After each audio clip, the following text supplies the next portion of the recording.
Alrighty, as you can see here, I've got two dual zone ICCs from a BF Falcon. This one is out of a Fairmont, this one's out of an XR6, and I've already stripped that one down.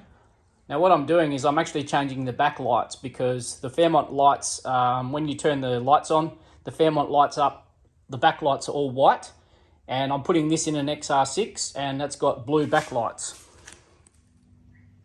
Now I don't even think I need to tell you why I'm changing them out. This one is in a car that I'm trying to get back together, and this was in the car. So pulling this one out, and I'm using my old Fairmont ICC fascia on all the XR6 lights. So I need to strip this one down and get the white backlights out and remove the screen.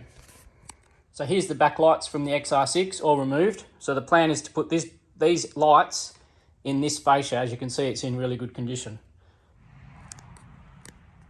And also when you're doing this job, you will need to remove the actual screen itself. So this is the display, which is just screwed on the back as well. Really easy to remove. Now you might look at this and think it's a bit daunting, but surprisingly, it's a very easy job to do. It's literally just a matter of screws. All you need is one, maybe two Phillips head screwdrivers, and you can literally swap everything over with no issues at all. Now, if you're ever interchanging any of this stuff in your car, you've got to make sure that the original key fob receiver, which is this thing, goes back in the right car, in the car that it came out of, so in your car. So if you're taking one out and changing it over, this, what you take out of your car, needs to go back in. And as I mentioned, same thing with the actual CD player itself. So this is the 6-disc stacker, and this needs to go back in as well. If you put those two things back in, no programming needed or anything like that. Now as you can see here, I've already stripped this XR6 one down just so I could get the backlights out. Okay, now this is the back of the Fairmont ICC with the white lights. So I'm going to strip this one down, and I want to put the blue lights in this fascia. So these ones here, which I've already got out of the other one. Now you can do this in about 10-15 minutes. It's not hard, it's literally just screws. Now another thing to note is when you take out your stereo, you're obviously going to have the BEM or BCM connected underneath when you unplug those and you get the whole thing out. So again, just like the CD mechanism and the key fob, the receiver, that BEM or BCM that comes out of your car needs to get screwed back on to whichever stereo you're putting back in. You've got to have the same one that comes out of the car go back in. So yeah, that's got to go back in the car, otherwise your car won't start and you'll have all sorts of issues and you'll be scratching your head wondering what's going on. So just keep that in mind before you go doing this. So 3 things you need to do: put the BCM back on the bottom of the stereo that goes in the car, the BCM that came out of the car, the original disc stacker that come out of the car needs to go in, or CD player, and also the key fob for the remote controls. As long as those 3 things go back in, you shouldn't have a problem. Now just quickly, you would have seen that was tipped down. A lot of people think that if you tip these forward, they're going to be no good. That's actually not the case. The issue with these is if they get tipped too far over, there's a little disc which sits on top of the CD mechanism, and if that falls away, your CDs won't line up or whatnot, so your CD player won't actually work. So as long as you can tip it forward, as long as you don't tip it sort of past halfway where it goes upside down, you're fine. Okay, I'm going to start stripping this one down. This bracket here on the side, there's one either side. This bracket holds the actual CD mechanism to the fascia itself. So it's just held onto the fascia by 2 screws here, either side. And then the bracket itself is screwed to the mechanism. But I'm going to take all 5 screws out on both sides, and then we'll have a look at it. Okay, I've got 5 screws out of each side. So all that's done is loosened off these brackets so they can be removed. So I'll take both of those off. Now you can leave the 3 screws that go into the actual chassis, but I'm swapping all this over, and it's a bit of a pain in the ass when these are still connected because the cradle it won't sit flat on anything. So just to be safe, I don't want to drop this because this is out of my car. I'm just taking those screws out, but you can leave them in if you like. I just like to, when I put it all back together, I like to put all the screws in loosely before I go cranking them up, so that way you're not putting tension on any of the plastic. Yeah, that's just me. But yeah, you can leave them on if you like. So now the next thing to do is just unplug the actual CD mechanism, which is just this one green plug. That's the only thing that connects that. So I'll get that out. I'll try and do it in real time with one hand.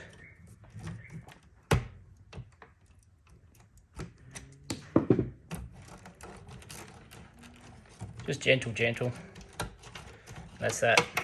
So now the actual mechanism, CD player, is out. That's all there is to it. Okay, so there's the back of the unit with the CD mechanism removed. You can see that there is the actual screen itself. That's just held on by 4 screws, as you can see. 2 each side, 2 there and 2 there. Then once you remove those screws, it's just this Molex plug here. So this one single plug is what makes the screen work. So you just want to pinch this and just wiggle it to loosen it off. You just want to be pretty gentle with that. So I'm going to put the camera down and just unplug that first. So there it is, that's unplugged. Just nice and gently, just wriggle it as you pull it out. Popped out, no worries. So now just the 4 screws, and that's the actual screen removed itself.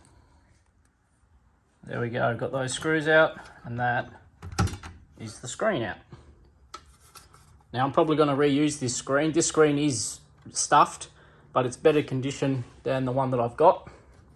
So this screen here is actually out of the XR6, and it's fully working, but as you can see, it's pretty well damaged on the front here, but it doesn't affect the display, but it just looks manky. Now this is the screen out of the Fairmont. It's not manky on the front, but this display actually is damaged. It has a line going through the screen, but I'm going to run this one for now because I don't want to go putting that thing back in this car. So there we go, that's the screen removed. Pretty easy.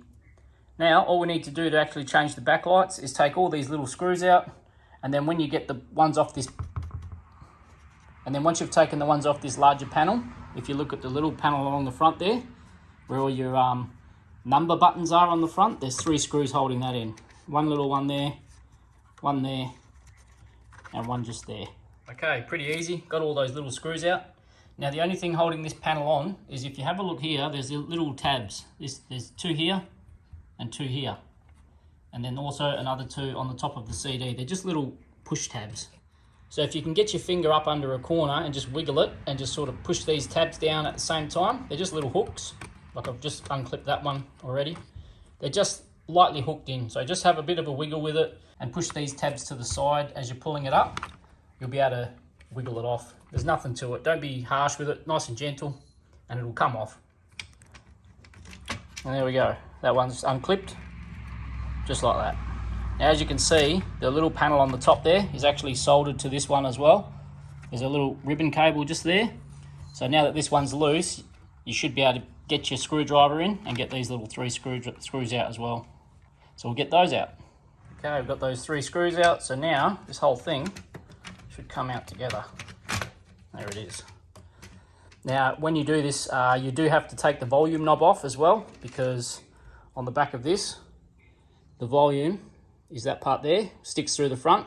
So if you've still got the knob on, you're going to have trouble trying to pull that out. So yeah, just I forgot to mention that, but yeah, you got to pull the volume knob off. You probably want to pull that off when you lay the thing flat on its face anyway. But yeah, keep that in mind. But that's all it is, not hard. Now that I've got the white ones out, I'm going to put the XR6 blue lights back in this fascia. Now, one thing to keep in mind while the back here is all exposed, if you were to stand this up, all your buttons are going to fall out. Not really a problem because they sit back in easily. You can just slot them back in where they go. But just keep in mind, if you stand this up, that all your buttons on the front are going to fall out, just like these ones have fallen out from the gold one. Not really a problem. I'll be putting all that back together and just putting it in a box, save it for a rainy day. But yeah, if you don't want yours to fall out, want to make life easy, just leave it face down. But that's all it is, not hard. Now that I've got the white ones out, I'm going to put the XR6 blue lights back in this fascia. Now, another thing to keep in mind is the screws when you remove them. You might think, oh, you want to keep each screw and put it exactly back where it goes. Well, you don't really need to stress too much because there's only 3 types of screws. You've got a larger coarse style thread, the fine thread, and then the little tiny ones which hold the actual circuit boards in place. So now we've got that done, we're going to start reinstalling. So first thing I'll do is put the other lights back into this panel and screw them down. Okay, we've got those first 3 screws in up the front there. So now I'm just going to click this panel back into its spot, just like that. Okay, we've got all that clipped back on. Now it's a bit tricky, not tricky when you're doing this, but you do need to do it with 2 hands because the actual clips are on the back of the buttons. So when you go pushing it from this side, they won't clip in because you're sort of pushing the buttons forward on the front. So you need to put your fingers on the back, hold the button, and then it'll just click on and stay in place. Pretty easy. Okay, got all them screws back in. So there's 13 little screws on this panel and 3 little screws on the little panel at the top. Now that that's done, we'll get the screen back on. Okay, we'll just sit the screen on. It's got 4 little tabs that stand up where it sort of sits, and they sort of help locate it. So that's pretty much it there. I'll put the 4 screws in and then we'll plug it back in. There it is, plugged in real easy. Okay, so here's the CD mechanism that's going back in. This is the one that came out of the car, so it's got to be the one that goes back in. Now you can just sit it in place. If you have a look here, there's 2 little tabs, 2 little slots. One there, and same on the other side, just there. Those are locating tabs for these little slots on the front of the bracket here. So you just slot those in and it will sit in place. Not sure if you're going to be able to see, but you get the idea. Just like that. So now all we're going to do is put the brackets back on. So as you can see, they're labelled. This one's the left-hand side one. There's a label just there. Now how I like to do it is sit the bracket where it needs to go and get the 2 coarse screws in to the actual fascia, just very loosely. So I'll do that on both sides. Okay, we've done that. Put those 2 screws in, just loosely. Bracket's just floating now. So now all we've got left is the fine screws, which are the ones that obviously go into the steel. Those ones there are from the gold fascia, so ignore those. So this is all we've got left.